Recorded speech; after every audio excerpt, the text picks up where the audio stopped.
there, and welcome back to another review. Today we're going to be having a look at the classic Police Story 2, directed by and starring Jackie Chan. This was around the time when Jackie Chan thought it'd be a good idea to sort of work on sequels to his earlier successes, Police Story of course being one, Project A being another. He did Project A Part 2, then he went on to work on Police Story 2. Though the film is a classic Jackie Chan in many ways, of course with the amazing action set pieces and a wonderful out of this world fight choreography as you come to expect from Jackie Chan. What lets this film down, in my eyes only, by just a small amount, a tiny small amount, is the pacing of the movie. I still love Police Story 2. It's a great film. I do feel, though, the film does suffer from the pacing somewhat, a little bit. It doesn't deter from making it a great movie, but I do think the film does slow down in bits and pieces here and there. But we will be getting into that today, and just, my thoughts on the movie. Which, as I say, I remember taping this off the TV back in the day and couldn't stop watching it. The version here also has the original Hong Kong print as well as the longer cut. The clock's in at around the 2-hour mark. The film is every bit what you expected from a Police Story sequel. Jackie, you even in this using pyrotechnic experts from Hollywood to ramp up the action and set pieces. Moving into that sort of, Hollywood action territory, big action set piece, not just kung fu, not just martial arts, like let's have some explosions, make this, like the action set pieces more elaborate, more big, more explosives. So to add something new, I mean, this was new to the local Hong Kong audiences in the manner of like explosions and things blowing up, in a spectacular fashion. Our character Chan Kakur uses his head more in this film than the first, doing undercover work. What this means is, with these undercover scenes where sort of what Chan is doing, the comedy and funny moments sort of have to take a back seat in regards to sort of the narrative. Like the comedy in Police Story did run sort of along with the action. It did sort of go along with it as the film paced along. But here, where he's doing the undercover work, sort of the comedy and the funny moments just all have to take a bit of a step back. They all have to take their foot off the gas a little bit. This is Chan really directing well here, something he would go on to expand further in his next film, Miracles. Where the first Police Story has been tried to be intimidated and copied by so many films. What's interesting is the only film that has ever come close to matching Police Story success is Police Story 2. Because, Jackie Chan, all the copies in the world, all the imitators in the world, only Chan would ever come close to sort of bettering and, surpassing his original masterpiece. And it doesn't quite hit the highs that Police Story 1 does, but it's still a fantastic, amazing action film. The film opens with a montage of the first movie, then we see loads of Mitsubishi trucks speeding it down the highway, who were and are sort of Chan's sponsor at the time, so it's only right. I mean, he had a deal going with Mitsubishi, and if you look at a lot of Chan's, there's Mitsubishi cars everywhere. He gets scolded by his superiors as to what happened in the first movie, and then he's put back in uniform. Much to say, sort of the same way Riggs and Murtaugh are at the start of Lethal Weapon 3. We learn that Chu Tao, the villain from the first movie, has been released from prison and only has 3 months to live. The ever-dependable Maggie Cheung returns as his long-suffering girlfriend, May. Jackie Chan in this film is doing a very pure Miami Vice look. He's got the whole Don Johnson thing going on with his jacket and his trainers. Very, very much a late 80s vibe here from Jackie Chan. So the first part of the movie is just Chu Tao's men basically hassling Kaku and Mei. I mean, Jackie goes to sort them out where they are just sitting in a restaurant. Watch this scene as well where Jackie crosses the road. I mean, this is full speeding traffic. And Jackie Chan, if you look at that scene, these vehicles, they're not slowing down. If he had just tripped, stumbled, anything, that would have been the end of Jackie Chan. These vehicles are not going slow. If you look at sort of a semi overhead shot, and he is going just running across the freeway, just jaw hit the floor. It's absolutely just crazy insane. Wonderful stuff. I mean, look when he gets hit by the van too. So the first fight sequence here, love the downward hill move he does on one of the guys here when sort of the head goes in the drawer and Jackie Chan sort of brings his foot up and then sort of slams his foot down on the guy, sort of smashing his head through this drawer. I mean, I love that move that he does. So after this, Jackie Chan quits the police. He quits the force. He's had enough. Like I say, he's been scolded. He wants to make time for May and spend time with Maggie Cheung. So, running gag in this movie is John Coe, the main henchman, who only had sort of a minor part in the first movie, getting his glasses smashed repeatedly. I mean, he gets his glasses smashed quite a few times in this movie. It's like I say, it becomes sort of a running gag. So May's like, she's all pleased. They're out, they're out to like, what's weird is Maggie Cheung says something really weird at one point. She goes, "I'm pleased they're out to scare me," because they keep on imitating, like, these guys can't let it go. Just like I say, because the new villains don't actually come in to about 2/3 the way through about just after a third mark through the movie. And Maggie Cheung at one point says, "I'm glad they're hassling me because it means you're a good cop."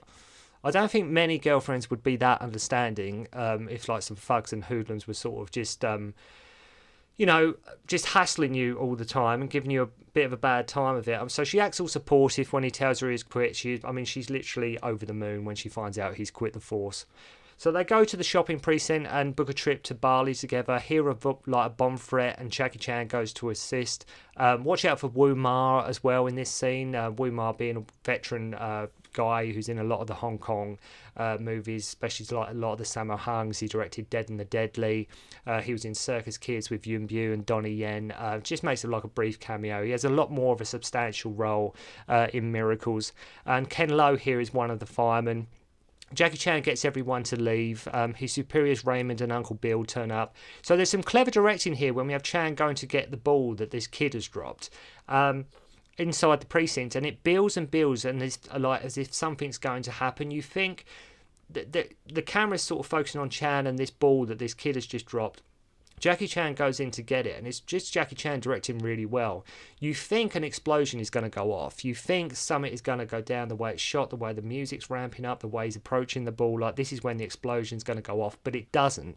It sets the audience up into this false sense of calm, because like, oh, maybe there isn't a bomb. Like, you start to think, okay, if it was going to go off by like film and narrative nature, that's when it would have gone off. But it doesn't. All in slow motion and nothing does, which just makes when the explosion actually does go off even more unexpected. So the owners are told they have to pay out $10 million in 24 hours. We actually see Ken Lo again, and as like an official at one of the meetings. So Ken Lo's, if you look carefully in this film, Ken Lo's in one of the meetings. Then also at one point he's also a fireman. Ken Lo at this point was popping up in loads of Jackie Chan's, obviously most notably being the main sort of villain at the end of Drunken Master 2. Raymond wants Kaku back on the force to help with the case, kind of like what they did in Sherlock with Benedict Cumberbatch, where he's sort of on the plane, he's ready to leave, and they call him back. I don't know if any of you remember that Sherlock episode. I forget which one it is, but he's on the plane, and then Mycroft phones him. He's like, "You got to come back." It's a bit sort of what happens here. So they have this gag where it's sort of a who farted in the lift. Uncle Bill did. So sort of some of the humour in this, toilet humour, fart gags are always a winner, right? Chan places a bug in the office, like the owners, who are being threatened, so they can monitor the conversations, as they don't want the police involved, these guys. Like, they're being threatened by these bombers, and they do not want the police involved at all. No juggling with phones or breakdancing in this one with the comedy, much like Jackie Chan did in the first movie. Like I say, I don't think the film is as fast paced as 1 or 3. I mean, if you go back to my Supercop review, one thing I did love about it, which works really well, regardless of the action and what's happening, is the pacing. The film does keep moving, and even though there's not necessarily action all the way through that movie, it does have a really big kinetic energy to it. Police Story 3. Police Story 1 does as well. Police Story 2 less so. It does... Like I say, there's action, and then it slows down a bit. As I say, the film focuses at one point quite heavily on sort of undercover work and sort of, like I say, sort of surveillance, that kind of thing. So May comes back as she took off with out her passport and gives him a royal telling off in like a nice long take sequence that works really well, that sort of leads into the showers, and she tells him it's over. Nice slapstick moments here from Jackie, like getting his umbrella caught in a glass door. And so they go to a park to like patch things up, and here we have one of, if not the best probably fight sequence that sums up a Jackie Chan film. This is probably, I mean, for a long time, this was my favourite Jackie Chan fight. I know it ranks highly on a lot of people's top Jackie Chans. I mean, it's just him just doing his stuff. It is really just Jackie Chan doing his thing. It just sums up Jackie Chan in a nutshell. I love the guitar riff that plays over it, the music, the speed, the aggression, the stunt work. Again, this is still Chuto's goons, so nothing. This isn't the new villains. This is still basically you screwed us over in the first movie. We're just hassling you. That's all they're really doing. They're just basically just trying to give Chan a hard time because they've got nothing better to do. Me and my friend, when we were younger, we were obsessed with this sort of roll he does over one of the frames. I'm sure if you've seen the film, you know what I mean. He's sort of on this sort of frame, but he's rolled over it so damn quick. We rewound it so many times because we just couldn't believe how quick he does it. It's just he sort of spins round, this guy's chasing him underneath this frame, and then Jackie Chan sort of rolls over really fast, and he does like 2 backward rolls down a slide as well at one point. Just amazing stuff. Great combo as well that he does with this sort of metal bar on this guy. Really good, like I think it's a 5-hit combo that he does. All this followed by an amazing stunt where he gets chased by a car and kicks off the wall to avoid getting run over. I mean, this is what you want from a police story movie. This is very much this is what you need, right? Just incredible stuff. Even slight comedy moment at the end of this where he's trying to grab a pipe off the wall to threaten the goons, but he can't grab the pipe.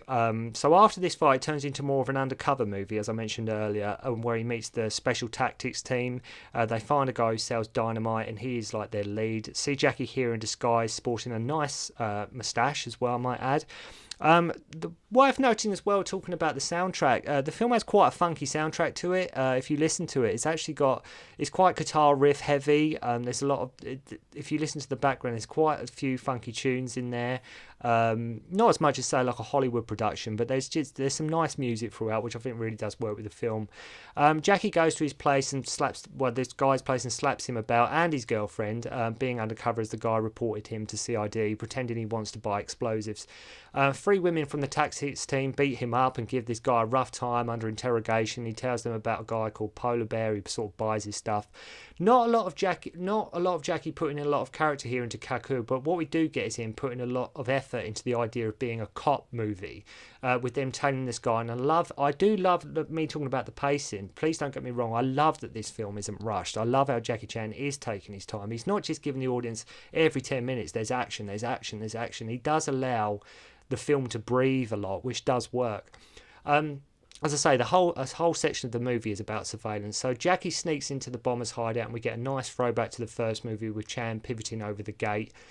Here we meet Benny Lay and as like this deaf guy and one of the bombers. And man, this guy is fast. He can kick, and he gives Jackie a great career highlight at the end of the movie of one of his best fights that, again, like people's regard as one of his best fight sequences. I have to love how the shopping mall owners don't seem to be worried that much. I mean, they're just carrying on with business as usual. I mean, they don't want the police involved. They're just carrying on. Yeah, whatever. We're not going to get the police involved. Let's just carry on. Who cares? So the bombers take out Faye, the guy selling the dynamite, as they know it was him who grassed them up, and get him to take a bomb into police headquarters. Wonderful, funny scene where Chan gives a great speech about what is the right thing to do, which Bill ends up copying, and then Raymond ends up copying to his superiors, because Jackie Chan is like, he's got his head in the right place. He knows what he's talking about, and then Bill copies it, Raymond copies it, and it just gets passed up the ranks, basically. So May gets kidnapped. That's usually what always happens to Maggie Cheung in these movies. She always usually is foil for getting kidnapped. Chan thinks it's Chuto, and it isn't, as he's sort of on his deathbed. They get hold of Chan too, and the bombers get hold of Chan, and him and May are both tied up, and they read a letter that he wrote for him. That she wrote for him both for crying. This is something you would like. I mean, this is something you wouldn't catch Sly or Arnie doing in like their tough, big macho action movies. Jackie Chan did allow his characters to cry. I mean, you look at here when they're reading the letter.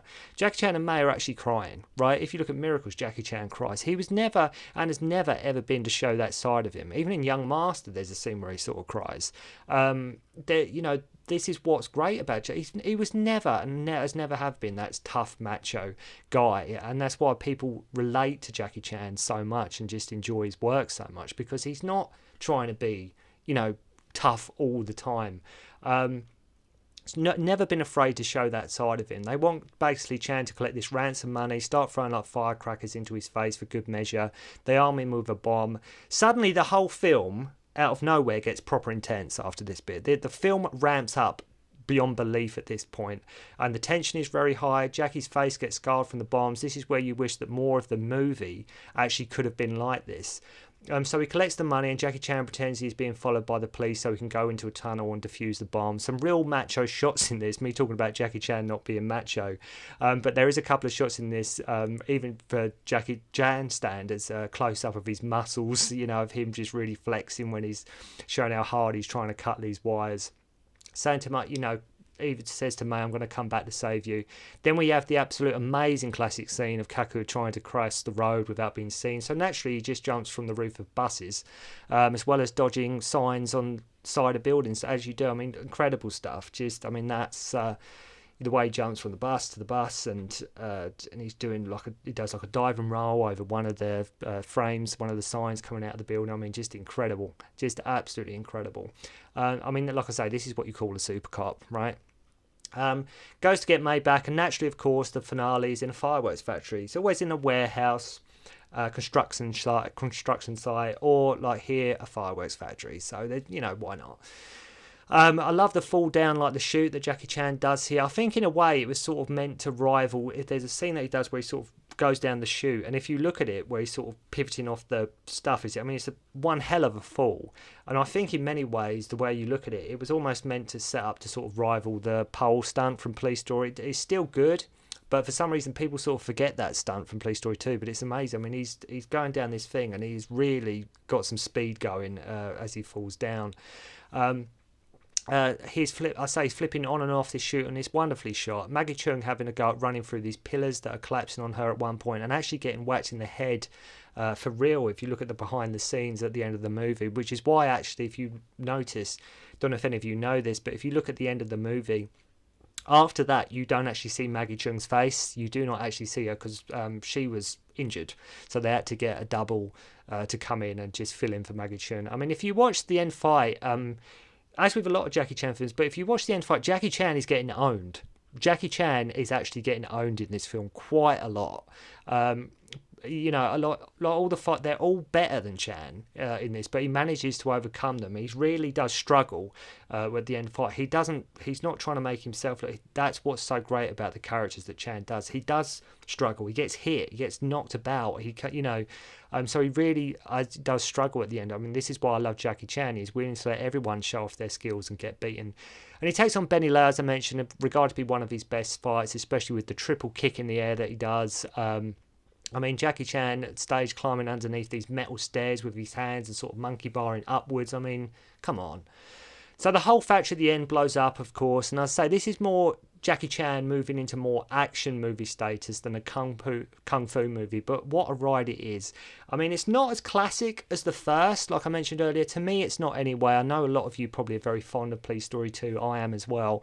But I think it just, like I say, especially with the pacing and just the way the film's structured, it just doesn't quite hit the highs of the original Police Story, but it is still a fantastic movie and a worthy sequel to the original Police Story. And like I say, the only man that could ever come close to bettering Police Story is Jackie Chan himself.